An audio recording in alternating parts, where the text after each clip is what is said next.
I'm going to read what I wrote and then I'm going to talk. We read the scriptures, weeping may endure for a night, but joy comes in the morning. But what if morning is 10 years from now? It may take you 10 years to heal, but it may take me longer than that because my pain wasn't your pain and my understanding wasn't your understanding. I didn't confront the one who hurt me, but maybe you did. I didn't hear I'm sorry, but maybe you did. What I had to realize over the years, the devil is a liar. The Right. thing want to start dripping. All the ceilings leaking. Yep. Yeah, that's deep. What I had to realize over the years through the flashbacks and the regrets, during the tear filled days and some half slept nights, that my process was just that, my process. And we live in a world where everything is quick. You can microwave this and you can boil that in 2 minutes or less. We compare ourselves too much. Come on. We compare ourselves too much. My breakthrough was bigger than your breakthrough, or my hurt was worse than your hurt. But the reality of it all is this: we all have steps to our own healing. The Bible says, work out your own soul salvation with fear and trembling. Sometimes we get over one hump only to find that another one was waiting for its turn. Whether we are healing from abuse or from someone else, or from self-abuse, we all have a part to play in it. We must first be aware that we need healing, and then we must be willing to get healed. You may need to talk it out, cry it out, or pray it out. You may need to get help, or you may need to help somebody else out of their pain in order for you to realize you are helping yourself out of your own pain. You may have to be the support for someone else and in turn realize that you're also supporting yourself. You may be the one to encourage someone later down the line. You find out or you hear God say those same words that you had to say to somebody else. My point is this: my steps to healing are still being figured out. Okay. When I came to support Ashley when she was in the position that I'm in right now, I was just here to support. I wasn't here to be a part. I wasn't here to talk about anything. But then Minister Yvette had said everybody has a chance to they can share. So I'm like, okay, what am I going to share? What am I going to share? What am I going to share? So what I shared was part of my process from healing from a bad marriage. And I was married for 19 years, 17 years off and on with the person, 2 years without, three separations.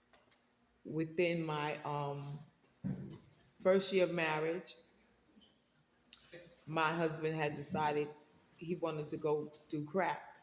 And this wasn't something that he tried. This was something that he had done, but he relapsed. And I was 8 months pregnant with my son. In between all of those lapses and rehabs and detoxes and things being stolen, and can't keep food in the fridge because he's stealing that to sell. Can't keep clothes or shoes with my kids because he's selling that. So in the process of that, even trying to still be a good wife, still be supportive, I got pregnant again.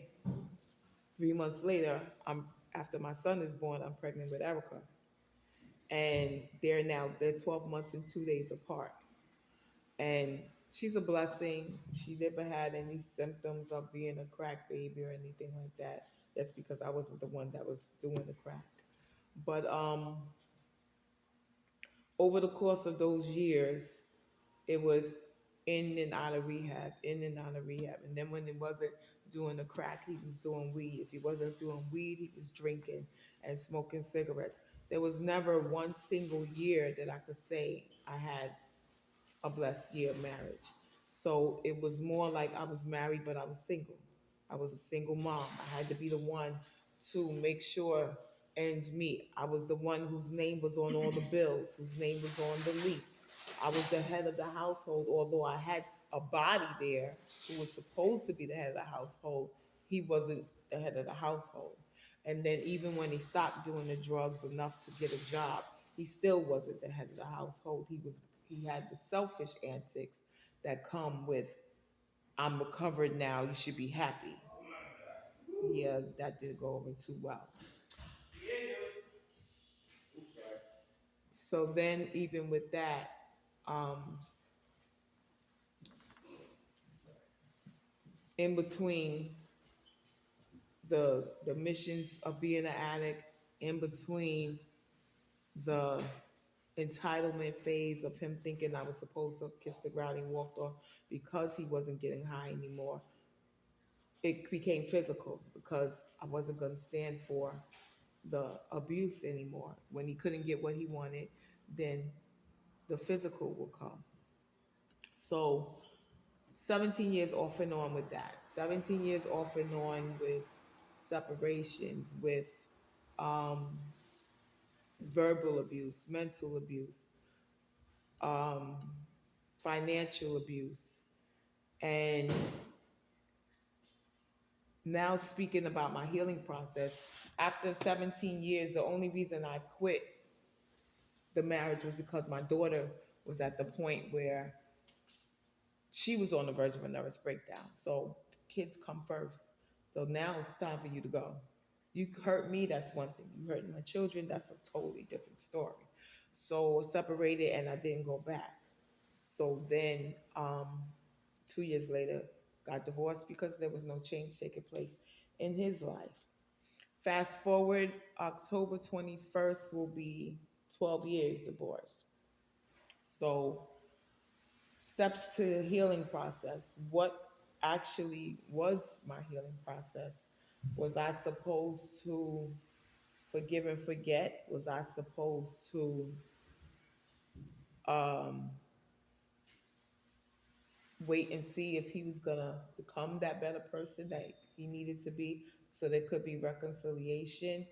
I can't say what my steps to healing was, but what I can say is that I never lost sight of God. Not always knowing who I was in God because I met him in church. He was the pastor's armor bearer. He was ministering. He was preaching. I thought we was going to have ministry together. But that never happened. That never worked out that way. So moving forward, God told me that happened because I have ministry for you to do. Okay, so you have ministry for me to do, so I gotta go through all this hell. I gotta go through being married but being lonely. I gotta go through not having a good role model for my children. I gotta go through being married but being single. I gotta go through being married, having a husband, but still having to be the head of the household, still having to be the one who makes all the decisions, who makes sure that the kids are safe, who makes sure that there's food on the table, there's clothes on their back. I had to be the one. How do I heal from that? How do I move forward?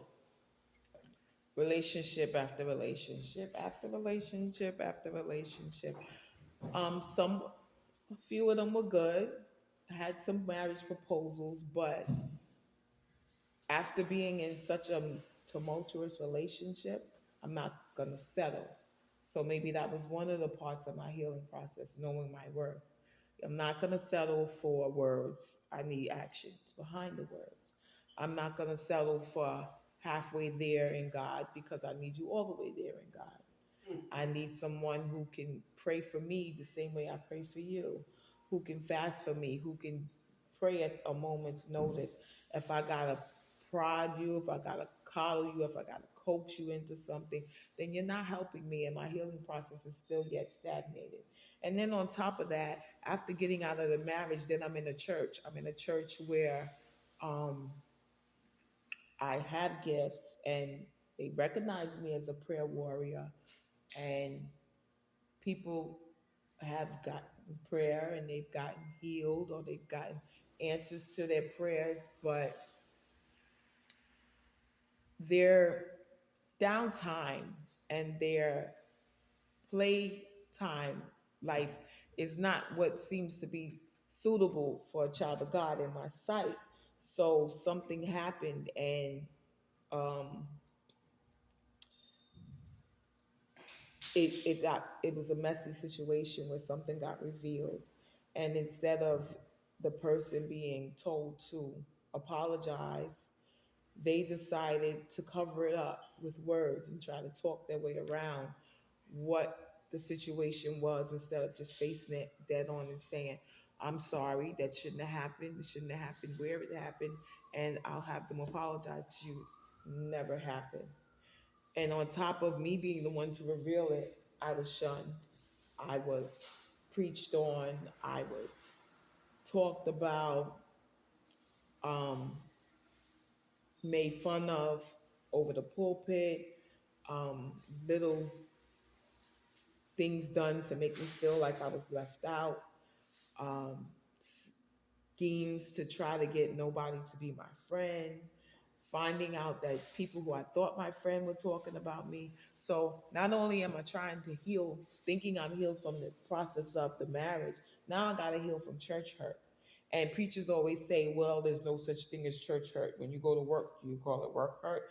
Do you call this hurt or that hurt? No, there is a such thing as church hurt, because people look at the church as the place where healing comes from. They look at the place where you go and you'll be accepted no matter who you are, no matter what you look like, no matter what you do. But instead of being healed, I was being hurt. Instead of being welcomed, I was being ostracized in a sense. So then I had to start a healing process from that. Long story short, um, decided I wasn't going to run. I was going to stand still and see the salvation of the Lord. And I was going to stand my ground, and I was still going to be faithful to the ministry. Finally, through a word from someone else that didn't know my situation, said, now you're stagnating yourself by staying there. So it's time for you to go. Okay, so I go, I close the door. And that was the first time that I actually saw some type of healing process begin, because I had to um, go like Lot had to go, like don't look back. And it was so funny that the church I was at, somebody had came. They didn't know my situation, but they said, "You don't need them anymore. Run, Forrest, run!" Like now is the time for you to do what God's calling you to do without the hindrance. So I'm doing what God's calling me to do without the hindrance, and I'm able to pray and I'm able to minister, and everything is all well and good. But am I really healed? Um, can I not talk about the situation, or can I talk about the situation without feeling something in my chest, without feeling something in my stomach? Even in matters of my ex-husband, can I talk about him and not feel a grossness in my gut or in my throat? Can I see him and not feel a way, not want to hit him upside the head with something, or not wish ill will towards him? So I don't know what exactly the steps to my healing process was, except to stay with God, to constantly lean and depend on Him, to constantly be in His presence, to never stop praying, to never stop worshiping, to never stop praising, to never stop fellowshipping with other believers and like-minded people. So if those were the steps to my healing process, then yeah, those were the steps to my healing process. Right now I'm going through a process, and I had to finally come to terms with the spirit of offense. That offense is real, and that it is a spirit, and that you can hold on to things and not realize that you're holding on to them. And when you do that, you're not making it better for yourself. You're just, it's like a sore that's pussing up and opening up every time you talk about it. You're pulling the scab off. There's no time for it to heal.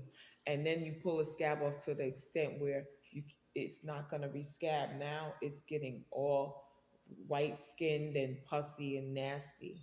And you don't know how you got to that place. You just know, oh, I need to vent. I need to say this. I need to say my piece. And it wasn't until recently, and I mean recently, like Monday, okay, I was listening to a Bible study that my friend, my sister sent me on the spirit of offense. And it talked about, well, how many people have you offended that you don't even know that you're offended? And what about the offense that we did to God every time we do something outside of His will? And what about how, when we were yet in our sin, Christ died for us, and His blood was the ransom for our sinly behavior, for our offensive behavior? How about when you talked about this one? Do you think that you offended God, or do you think that He was pleased with that? What about when you didn't forgive that one? Do you think that God was okay with that, or you think that God was offended by that?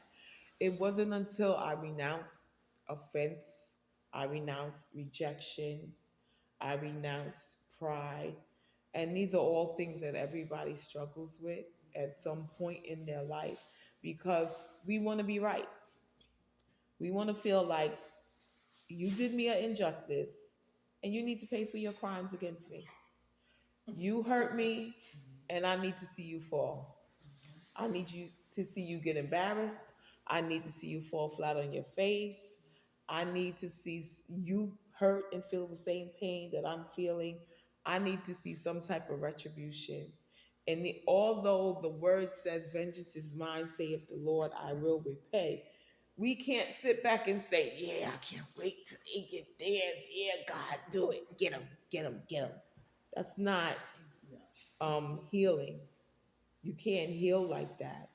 And even when God does do what He has to do in order to bring you um, restitution or vindication, we're not to glory in the downfall of another. That's not love.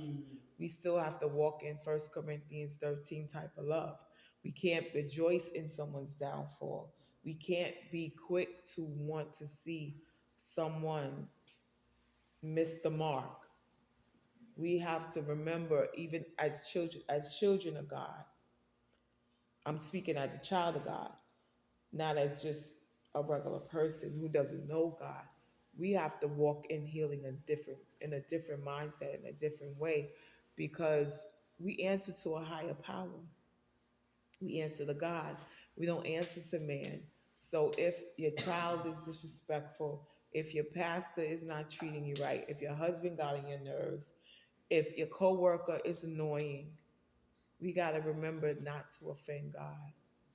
So if we could remember that in doing those things we're offending God, then we can get past those little things of offense, that those things that offend us, and we'll be that much closer to our healing process. We'll be that much closer to being made whole. I also had to go to the scriptures, and I love Psalms 23, which is, "The Lord is my shepherd, I shall not want. He makes me lie down in green pastures.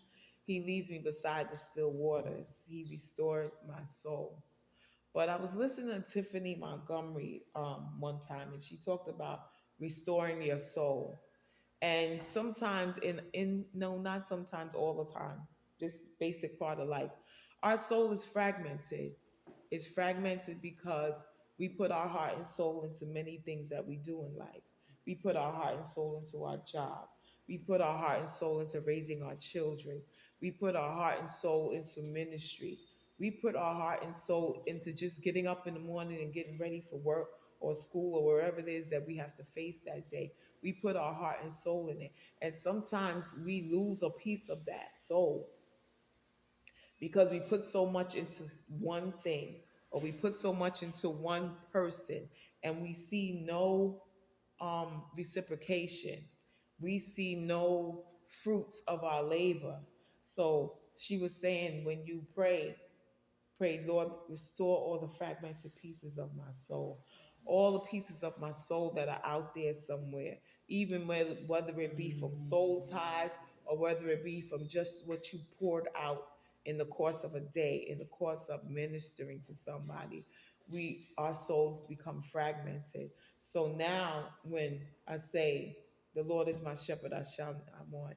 He makes me to lie down in green pastures. He leads me beside the still waters. He restores my soul.